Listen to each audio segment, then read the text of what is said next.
When I was somewhere along in the middle of high school, I knew a fellow who used to tell tall tales, and this may be one of them.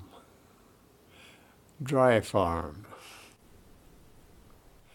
When I was young, some many years ago, I knew a chap in southern Idaho who ran a pool hall in a little town, and he was happy.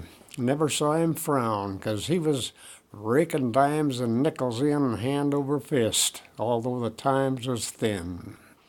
The 1930s harbored lots of fears, but local farmers still would buy their beers, so Roy was making money thick and fast, and I was always curious about his past and asked him once, how'd all this come to be? And he replied, straight from adversity.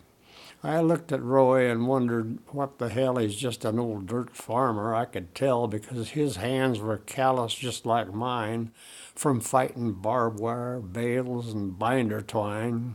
So I again asked how'd this come about, and Roy replied, there isn't any doubt that God in heaven had a hand in this, or otherwise I'm sure I might have missed the golden opportunity I found to get this pool hall for a piece of ground I sold to some poor fool from Tennessee, and never even thought to ask of me just why I'd want to sell that dry land farm. I didn't even have to twist his arm. I knew that there was still a tale to tell and asked him, why did you decide to sell?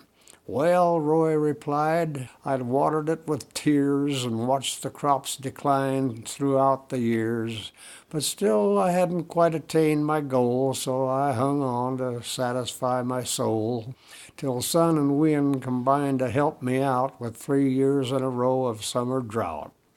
My farming days I knew were now complete. I'd finally perfected seedless wheat.